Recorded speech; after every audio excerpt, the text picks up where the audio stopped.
Sakykim. Bandysim.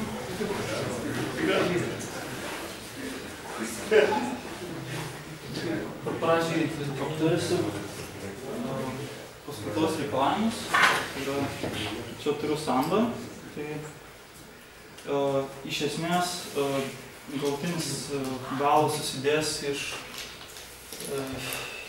4 dalių. Tai yra, pirmoji dalis bus 3 balai Pythono bazinių žinių, kaip patvirtinimas, kad turite bazinės programavimo Python žinias. Tai yra, reikės pasirinkti užduotį, kurią laisva forma įgyvendinsit, bet šita užduotis, tai yra kodas turės būti tvarkingas ir turės būti panaudoti pitoniški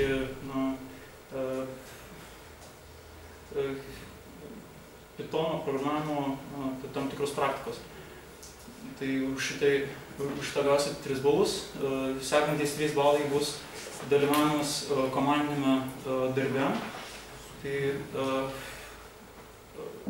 visas kursas dirbs ties vienu projektu ir kiekvienas studentas turės padaryti įnašą. Tai yra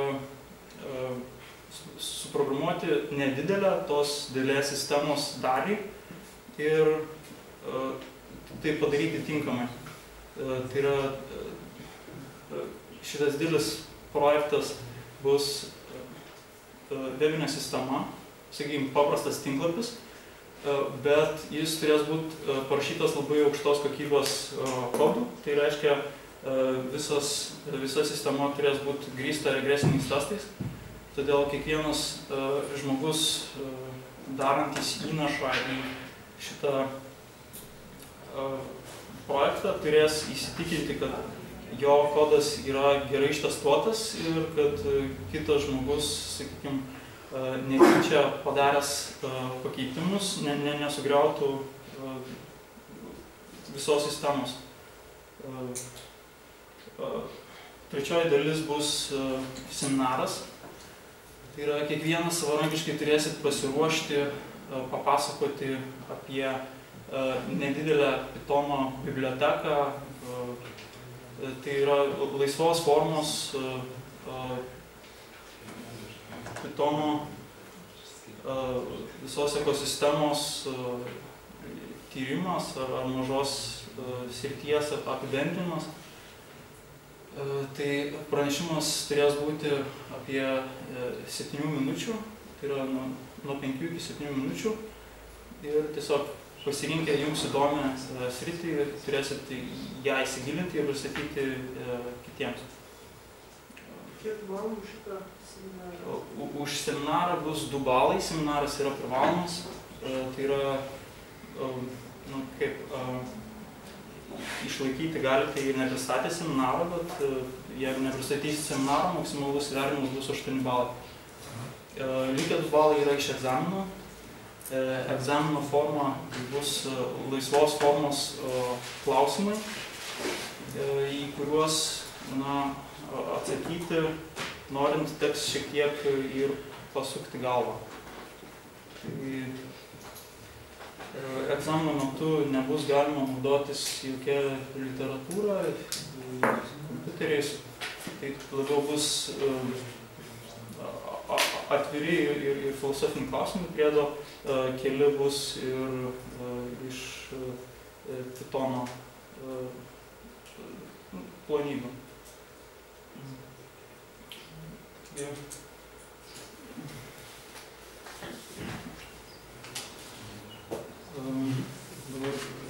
Kaip bus organizuojami laboratoriniai darbai? Tai dabar yra paskirtas laikas tiktais vienoms pratyboms. Antrų pratybų laiką galima pasirinkti visiems bendru nutarimu. Norėjau parinkti iš karto prieš šią paskaitą, nes kai kurie studentai turi langą, būtų patogu, bet negavau auditorijos. Tai galima rinktis arba praktinius atsiskaitimus atlikti šitoj, 103 auditorijai, tai yra anksčiau ateinantį grupę neturės kompiuterių, arba galima rinktis kitą laiką. Tai čia reikia jūsų nuomonę išgirsti. O tai laboratoriniu metu kas vyks? Jūs kažką aiškinsite ar atsiskaityti? Iš esmės, aš laboratorinius darbus darysiu kartu su jumis. Būsiu laboratorinių darbų metu kartu ir tiesiog kartu su jumis programuosiu ir būsiu kaip ir studentas ir bandysiu jums padėti, jeigu turėsite klausimų, galėsite klausti. Tiesiog vyks užduočių, už kurias gausite balų atlikimas. Čia planuoja, ką žinai.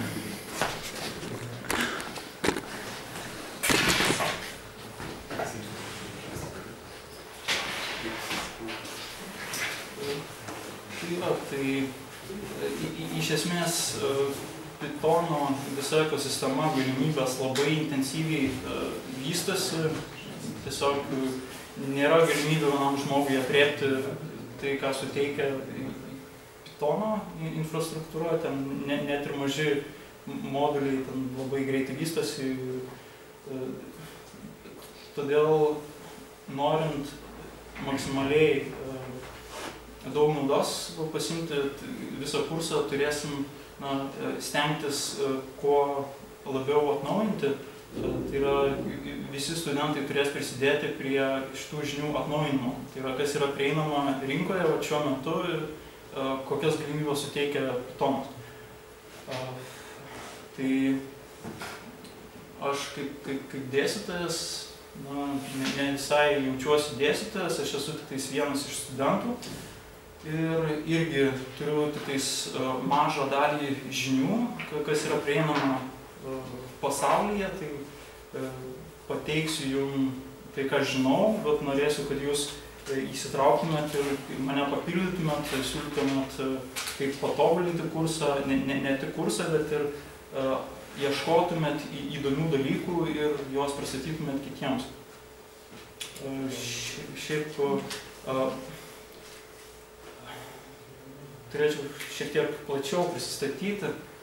Tai Pythonu programuoju jau nuo 3 kurso, tai irgi universitete buvo dėstoma šitas dalykas. Man pasisekė, kad pristatė kursą man ir nuo to laiko visur, kur tik galėjau, naudojau Pythoną.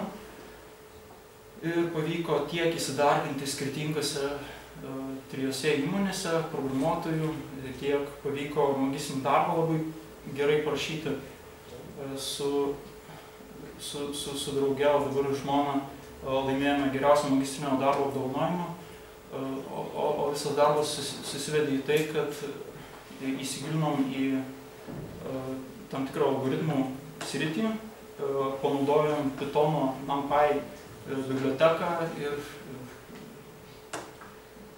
tiesiog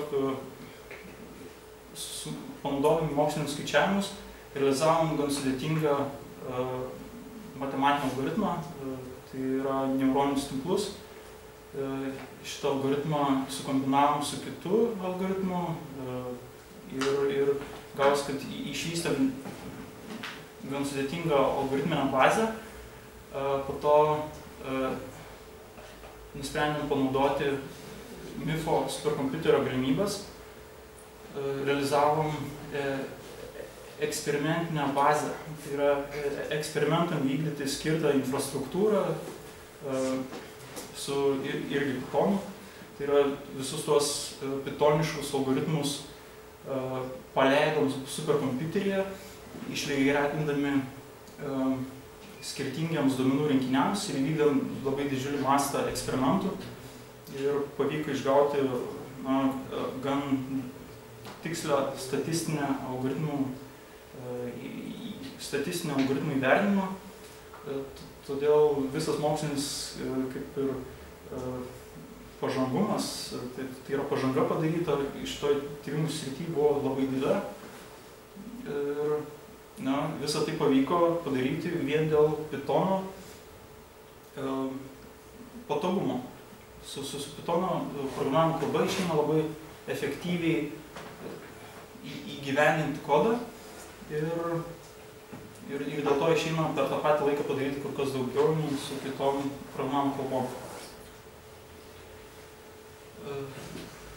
Tai dabar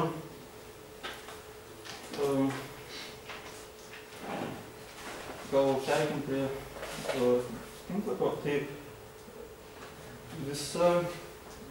visas kursas ar visas mūsų bendradarbiavimas bus grįstas, ne grįstas, bet mes bendradarbiausim per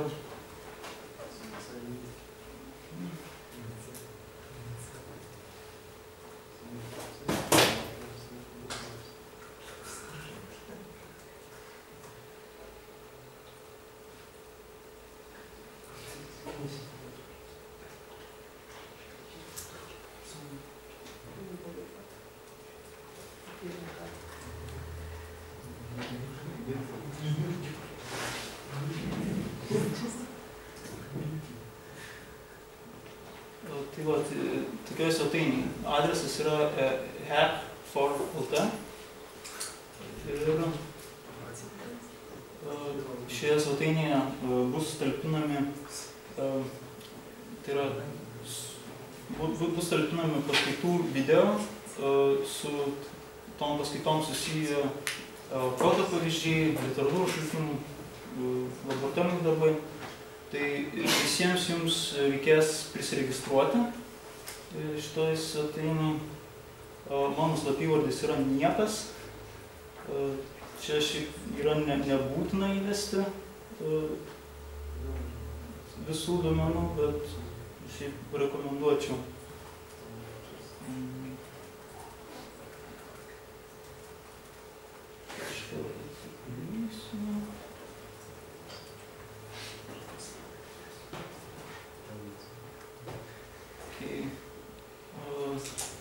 Tai apie rinką.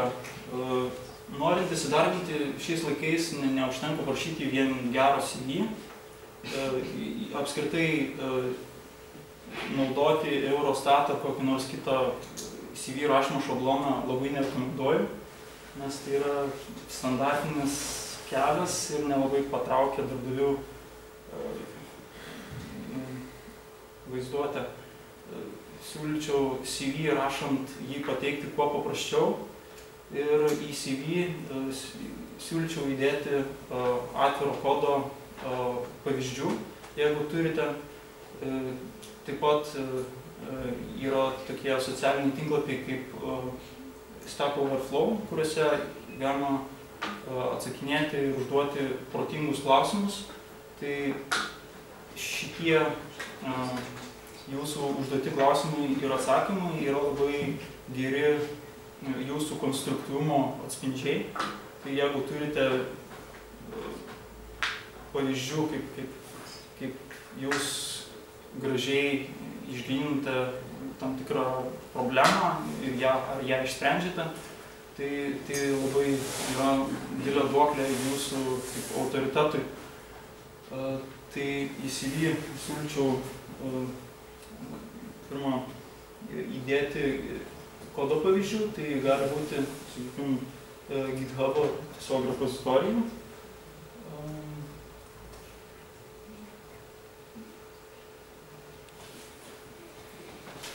Tai vat, kol kas čia vat truputys, sakykim, tai vat. Tai kuriant profilį, norėčiau, kad nurodytumėt savo pagrindinę repozitoriją, kurioje laikot savo atviro kodo pavyzdžius. Taip pat, sakykime, Stack Overflow. Tai man čia per kelias savaitės pavyko surinkti biškį taškų. Visai nesenai ir aš susikūriau šitą profilį. Ką aš galiu pasakyti, patirtis mano atsakinėjant į Stack Overflow klausimus, tai kad rezultatas, tai yra reputacija susidaugina, tai yra susideda iš dviejų komponenčių. Tai yra viena yra jūsų konstruktyvumas, kaip gebėjimas, tai yra patirtis ir gebėjimas labai aiškiai suformuoti mintį. Ir antroji dedamoji yra skiriamas laikas. Tai yra kiek jūs laiko praleidžiat šitam tinklapį. Tai yra nieko nemokėdami, bet skirdami labai daug laiko, galite prisirinkti labai daug reputacijos. Bet ta reputacija nieko nereikš, jeigu neturėsite gerų pavyzdžių, kaip reikia atsakyti tiksliai į klausimą, ar tiksliai užduoti klausimą. Tai nereikia vadovautis, nereikia siekti didelios reputacijos, bet reikia siekti turėti gerų klausimų ir gerų atsakymų, nes darbdaviai protingi taip ir žiūri ne į reputaciją, o į jūsų konstruktyvumo pavyzdžių, taip pavadinčiau. Tai iš esmės norėčiau, kad nurodytumėt ir šito socialinio tinklapio naudotoją. Tai yra, šito gali prireikti, jeigu ateityje atsirastų darbo kokio nors pasiūlymų, ar apskritai per renginius gali norėti įmonės kaip nors ieškoti potencialių darbuotojų, tai turint išvaizdų profilį būtų labai lengva įmonę pasirinkti darbuotojus. Žinoma, jei norėsite, galėsite nekelti šitos informacijos ar ištrinti ją, kada norėsite. Bet šiaip čia buvo viena iš idėjų.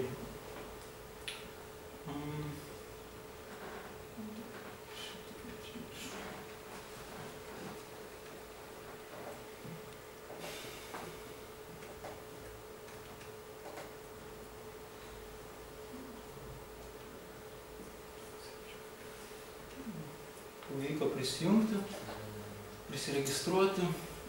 Tai čia yra užduočių skiltis, kurioje bus patalpinti tikslus užduočių aprašymai. Kol kas yra įkelta kitais viena užduotis, tai yra aplinkos pasiruošimas. Kiek teko dirbti įmonėse, tai teko matyti, kad įmonės nelabai gali skirti resursų darbuotojų apmokymui. Vienoje įmonėje apskritai atėjau ir davė kompiuterį tuščią ir pasakė, susitvarkyk kaip nori, tu turi čia dirbti. Tai reikėjo nuo iki viską žinoti, susinstaliuoti programinę operacinę sistemą, susikonfiguruoti ir padaryti tai, ko mano darbdavys nori. Tai kadangi kai kurių operacinių sistemų neišeina naudoti out of the box komerciniam tikslam, tai siūlau išbandyti Ubuntu arba kitas Linux distribucijas. Taip, tiesiog įgausit labai naudingos darbo patirties. Tai yra darbe naudingas patirties.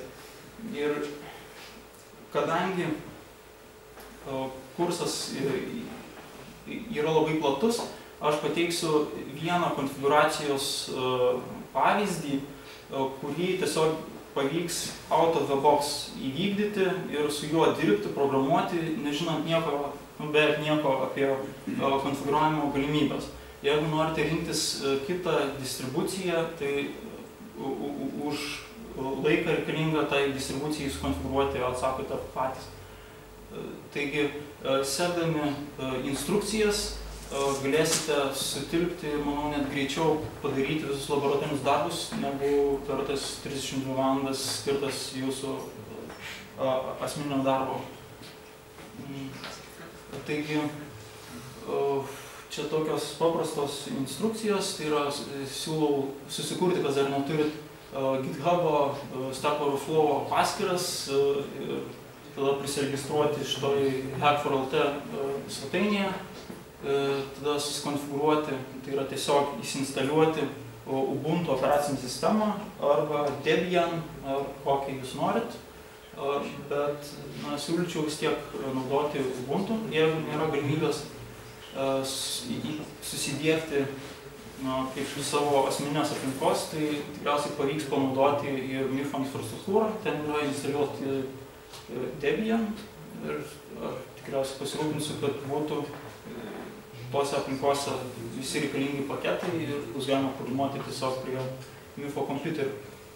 Tai čia yra tiesiog komandos, kurias reikia įvykdyti, kad būtų viskas sukonfigūruota, ko reikia. Tai trumpai galiu apžvelgti. Tai yra, pirmą reikia įsinstaliuoti Ubuntu, tada susinstaliuoti Vimą, versijavimo sistemą. Šiaip siūlyčiau naudoti Gitą, bet galima naudoti ir Mercurial. Tada reikia susigeneruoti SSH raktą. Šis raktas yra reikalingas, kad nereiktų pastoviai vedinėti slaptažodžio. Galima be pertraukos dirbti su nuotoliniu būdu su repozitorija. Toliau konfigūraciniai failai. Aš tiesiog atiduodu pats iš kitų programuotojų gavęs konfigūrinius failus, atiduodu jum, galite naudoti. Labai laiko reikalauja pasiruošti tokias aplinkas kaip Vimas ar Gitas darbui, nes yra labai lankščios, turi labai daug galimybių, bet sunku susikonfigūruoti, kad jau būtų patogu naudoti. Tai labai rekomenduočiau kaip pradinį konfigūracijos tašką naudoti mano konfigūracinius failus, o po to, jeigu norėsite, galėsite gilinti žinias ir tobulinti jos. Tai iš esmės tiek. Ir tada reikės parsisiųsti į jūsų pasiruoštą aplinką tokį skriptuką, kuris tiesiog susiurbia programinės įrangos versijas ir jas išsaugo failą. Tai ir šitą failiuką reikės paredaguoti su Vimu šiek tiek. Vieną frazę checksum pakeisti į kontrolinę sumą ir išsaugoti. Ir išsaugojus įkelti į šią sistemą.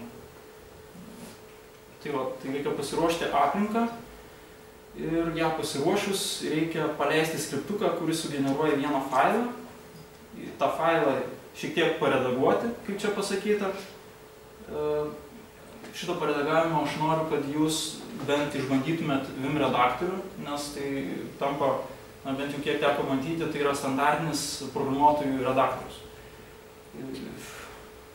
Labai svarbu programuotojui mokėti spausinti nematant, tai yra žinoti klaviatūros išdėstymą. Tai yra tokie gražūs paveiksliukai, kurie vaizduoja, kaip mygtukai yra išsidėsti ir kuris pirštas, kurį mygtuką turėtų naudoti. Tai siūlyčiau, kas dar nematėt, pasipraktikuoti, spausinti nematant, nes tai labai daug produktyvumo duoda dirbant su Vimu ir ne tik Vimu, ir programuojant. Ir siūlyčiau pasibandyti ir pasimokyti Vimą, nes kiek visi mano pažįstami, kiek programuotojų pažįstu, kurie priprato prie Vimo, tai sakė, kad prie jo yra šiek tiek sunku pereiti, bet perėjus tai jau nieko kito nesinori. Niekas negrįžta, niekas nepakeičia Vimo kitų. Nors, aišku, randasi tie sudėtingesni grafiniai redaktoriai, bet Vimas vis tiek dabar programuotojai ypatingai plačiai naudojamas. Tai čia yra toks kaip ir interaktyvaus susipažinimo su Vimu tinklapis, kuriame tiesiog online galite išmokti naudoti Vimą. O koks skirtumas tarp V? Tarp V? Vimas turi... Vimas yra V papildymas. Jame yra prieinamos daugiau komandų, sudėtingesnis konfigūravimas ir tiesiog tai yra, galima sakyti, tas pats V, tik tai su didesniu funkcionalumu. Tiesiog kaip ir komandų nėra. Tai vat. Čia parsisiuntę Vimo konfigūracinį failą. ir jį nusikopijavę į namų direktoriją galėsit naudoti mano dažniausiai naudojamas komandas. Tai pasimokę naudoti Vimu, galėsit čia peržiūrėti dažniausiai mano naudojamas komandas. Tai yra vaikščiojimas, po to space, žodžiu, čia yra komandų sąrašas, kurias galite išsibandyti su Vimu. Tai tiek. Tai čia yra kaip ir pirmoji dalis, už kurią yra pusę balo. Ir aš matysiu iš karto, kai įkelsit, kas įkėlė, ir iš karto ties jūsų profiliu galės matyti, kiek jau balų turit. Ir jeigu kils man kokių pastabų, tai aš irgi jums arba rašysiu elektroniniu paštu, arba kaip nors šitoj svetainėj pateiksiu pastabas apie jūsų atliktas užduočių pastabas. Iš esmės, šį kursą turėtų būti lengva išklausyti, lengva gauti gerą pažymį, bet reikia nedaug laiko skirti, bet reikia nuolatos dirbti. Tai aš nepaskyriau šitai užduočiai deadline, nes tikiuosi, kad visi noriai atliks. Tai tiesiog prašau, kad ši užduotis yra šios dienos ir ją būtų gerai kuo greičiau atlikti. Ir tikriausiai ateityje už iniciatyvos rodymą tiem, kas greičiausiai atlieka užduotis, skirsiu papildomų balų. Aišku, neženkliai, bet tikriausiai užteks tų balų, kad būtų galima neiti į egzaminą, iš karto surinkti geram pažymį. Bet šitie papildomi balai bus skiriami kūrybiniams užduotims, kurios ne visai yra apibrėžtos. Kas pirmas padarys bazinį reikalavimų renginį, kūrybinį užduotį, tas gaus papildomų balų. Šiaip siūlyčiau į šį kursą pažiūrėti ne kaip į tiesiog atsiskaitimą, bet kaip į galimybės. Tiesiog visas surinktas žinių bagažas ar papildomas domėjimasis jums atveria didesnės galimybės tiek rinkoje, tiek patys kaip programuotojai patobulėja, todėl siūlyčiau rodyti iniciatyvą ar šiek tiek domėtis patiems, renkant žinias. Turiu klausimą. Taip. Kurioje vietoje galima būtų rasti jūsų elektroninį paštą? albertas.gimbutas.mi.vu.lt. Tai aš jį įkelsiu.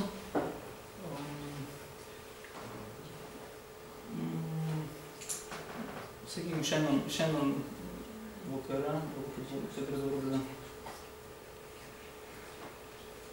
čia prie paskaitų aš įkelsiu savo aprašymą ir daugiau informacijos. Tai šiaip aš naudoju IRC.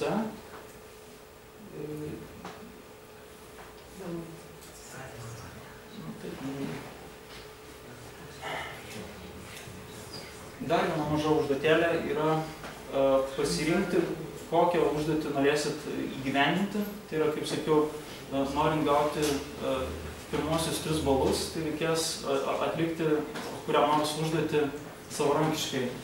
Tai yra tiesiog panaudoti Pythoną ar realizuoti kurią nors laboratorinį darbą. Šitas laboratorinis darbas gali būti iš kitos paskaitos. Sakykime, bioinformatikos koks nors laboratorinis darbas arba skaitinių metodų. Vienas iš laboratorinių darbų gali būti realizuotas su Pythonu ir šitą kodą man parodysis ir viskas, ir gausit tos, sakykime, likusius 2,5 balo. Tai kol kas per šią savaitę siūlyčiau pasirinkti, kurio laboratorinio darbo užduotį įgyvendinsit Pythonu ir tiesiog ją aprašyti. Ne aprašyti, bet tiesiog parašyti, kur paskaita, koks, sakykime, skaitiniai metodai, pirma pirmasis laboratorinis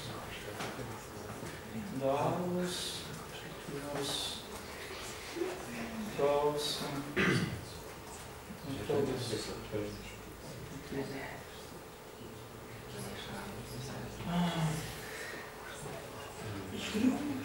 Tai va, tai iki sekančios paskaitos yra užduotis jums pasiruošti aplinką, o patį pažinti su Pythonu pradėsim nuo sekančios paskaitos. Tai gal turit kokių dar klausimų? O tai supratimo, kaip pogrupėje? Taip, siūlau skaidyti į 2 pogrupus, bet jeigu neišeina, tai gali daugiau studentų ateiti jiems patogesniu metu. Tai gal turit pasiūlymų, kada būtų galima vykdyti tas antrasias pratybas, kaip jums būtų patogiau? O tą bendrą darbą darysim visas kursas ar pogrupė atskirai? Visas kursas. Bus, iš esmės reikės mažą gabaliuką padaryti toj visoj sistemai, kad parodytumėt, kad gebat, o tolimesnį vystymą, tai yra pasiremdami įgautą patirtim, galėsit ir pogrupiais inicijuoti kaip savo asmeninį projektą ir tiesiog daryti savo. O kada sužinosim, kas tavo dadėjau? Sekančios paskaitos metu. Tai yra, sekančia paskaita bus aptarta Pythono visa ekosistema bei laboratoriniai darbai. Šiaip kursas yra orientuotas į labiau web programavimą, nors Pythonas suteikia daug galimybių ir kitų, kaip kad moksliniai skaičiavimai. Tai vieną paskaitą skirsiu aptarti moksliniam skaičiavimam, ten gal parodysiu savo magistrinio darbo pavyzdžius, kaip ten 300 kodo eilučių yra visas neuroninis tinklas. Bet vis tiek, manau, norint sukurti sėkmingą startupą, reikia gebėti sukurti naudotojams prieinamą produktą. Tai toks produktas, mano manymu, yra tinklapis ar tinklapio prieinamos paslaugos. Dėl papildomų paskaitos, žinau, kad kiekvieną man tai penktadienį būtų patogu.